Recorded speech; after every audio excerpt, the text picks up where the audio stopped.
Segundo o Ministério da Saúde, em 2012, cerca de 8.000 mulheres foram atendidas na rede pública vítimas da violência doméstica. O crime de gênero ainda é bastante comum no país. Em Minas Gerais, o Judiciário tem buscado alternativas para reverter esse quadro.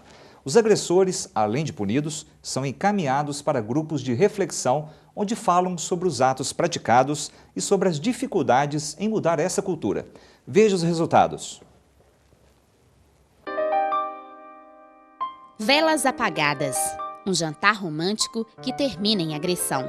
A violência doméstica e familiar contra a mulher é uma das práticas mais comuns no mundo. Segundo dados da ONU, 7 em cada 10 mulheres em todo o planeta asseguram ter sido vítimas de algum tipo de violência, na maioria dos casos, cometidos por seus companheiros. O Tribunal de Justiça de Minas Gerais possui um setor específico que atua para proteger a mulher, julgando agressores e criando mecanismos para evitar a reincidência. O Centro Integrado de Atendimento à Mulher Vítima de Violência Doméstica e Familiar reúne 3 varas judiciais com competência para julgar casos previstos na Lei Maria da Penha. O trabalho funciona em parceria com o Ministério Público, Defensoria Pública, Delegacia de Mulheres e Polícia Militar. As vítimas contam ainda com atendimento psicológico.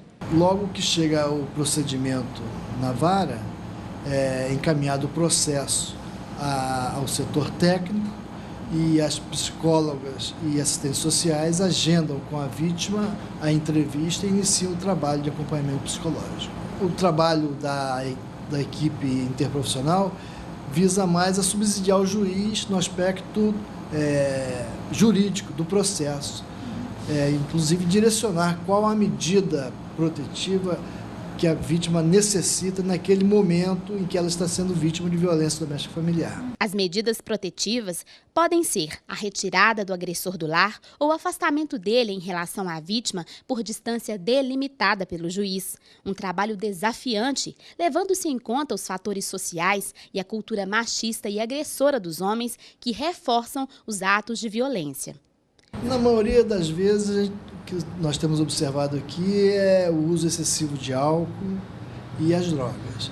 Também o caráter possessivo do homem, né, que pensa que a mulher é propriedade particular dele e ele quer ter o domínio sobre todas as coisas, inclusive sobre a vida da mulher. Este homem agredia a ex-mulher e confirma o caráter cultural de suas ações. O homem ele cresce, o pai já cresce com o filho. Se você apanhar na escola, você vai apanhar em casa. Você tem que ser homem, você tem que fazer aquilo. Então, a criança já cresce com aquele sentido. Eu sou maioral, eu sou tal. Quando a gente casa ou quando a gente está namorando, faz isso ir para o relacionamento. Além do atendimento psicológico oferecido às vítimas, o SIM tem um outro trabalho inovador, feito em parceria com o Instituto Alban.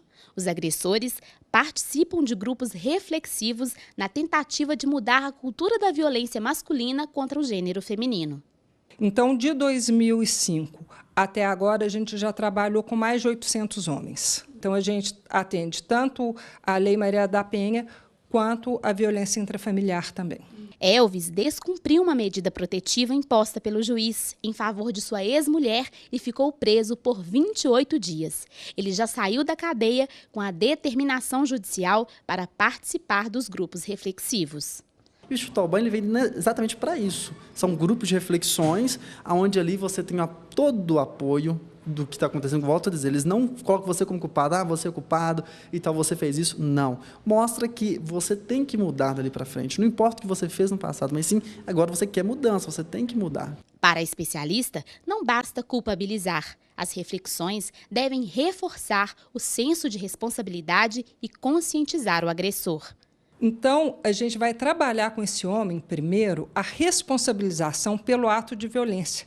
Ele entender que existem várias formas de agredir uma mulher, que não só a violência física. Eles começam a entender que eles estão dentro de um sistema de violência e reproduzindo violência.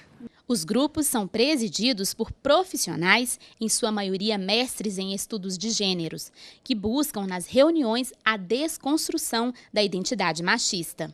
Imagina uma pessoa que é toda rígida, é toda, né, estereotipada, que até o corpo, né, da pessoa, às vezes tem aquela coisa assim, né, o típico macho, né? Aquilo é um peso também, né? Quando a pessoa consegue não ter que ser assim o tempo todo, para ela é uma mudança e para a mulher principalmente, né? Encontramos este empresário em sua penúltima participação. Ele chegou a ser preso por também descumprir uma medida protetiva e, com os encontros, aprendeu a se colocar no lugar do outro. Porque a gente, a partir do momento que você enxerga esse lado em outras experiências, você faz esse paralelo com a sua própria vida. E você consegue ver que, às vezes, você toma alguma atitude violenta, mas não perceptível. Você passa a respeitar limites. Alguns homens gostam tanto da experiência que, mesmo após o cumprimento da pena, que determina a participação deles em 16 reuniões do grupo, com duração de 2 horas cada, continuam voltando. A gente tem homens que participaram de 3 grupos consecutivos. A gente tem um autor de violência que, desde 2005, ele periodicamente vem ao Instituto quando ele tem alguma crise e que ele percebe que ele vai atuar de forma violenta. O importante é entrar no grupo de um jeito e sair diferente. Então, aprendi muita coisa. Hoje eu vejo a mulher de um jeito diferente. Hoje eu trato as mulheres de uma forma diferente. Então, assim, tem uma reflexão nova na vida.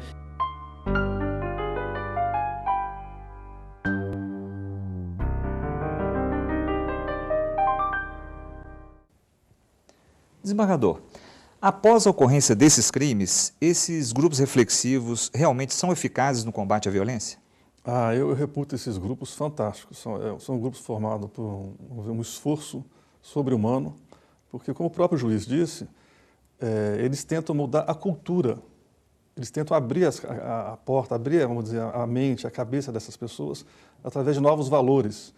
Porque você fazendo vamos dizer assim, uma crítica sobre isso tudo, sobre essa violência doméstica, ou mesmo a violência de modo geral, a gente não compreende como que num país que depois de 50 anos melhorou a informação, seu grau de informação da população, está bem informada, e hoje nós estamos quase, comparando com outros países, num pleno emprego. Então, nós não temos desemprego e não temos desinformação. E a violência não para de crescer. Quer dizer, a criminalidade não para de crescer. Esses grupos, quer dizer, é um esforço brutal, embora seja muito focado, muito direcionado, um pouco número de pessoas que é atingido, mas ele vem tentar mudar isso. O problema todo é cultural, é de valores. Hoje o menino prefere um cigarro de maconha do que respeitar um pai. Então, há um valor, uma escala de valores invertida. Ele mata por causa de um tênis, quer dizer, a vida, o tênis está valendo mais. Então, estão um pouco perdidos. E eles, nesse trabalho deles, eles tentam de forma muito, vamos dizer, meritória, buscar esses novos valores, refazer os valores e mostrar uma nova cultura. Desembargador, vimos na reportagem que as medidas protetivas são medidas imediatas para preservar a integridade das vítimas de violência doméstica, afastando assim o agressor dessas vítimas. Uma ferramenta importante para garantir o cumprimento dessas medidas seria o uso da tornozeleira eletrônica? Como funcionaria e em quais casos elas seriam usadas? A tornozeleira é um instrumento que já muitos países ricos, eles têm essa tornozeleira, e ela, através de um comando, salvo engano, por satélite, ela localiza o andamento de todos os que estão sob medida protetiva. Aqui no Brasil, poucos estados, porque isso é uma medida que o Estado tem que comprar tornozeleiras. A medida é estadual. O Executivo aqui em Minas comprou algumas tornozeleiras, eu não sei se chega a 1.000, e ela fica mais a critério da Polícia Civil, junto com o juiz, ver a necessidade de qual dos réus ele vai precisar da tornozeleira. Então, infelizmente, nós não temos ainda um volume de tornozeleira, um número que possa ser aplicado como seria o ideal.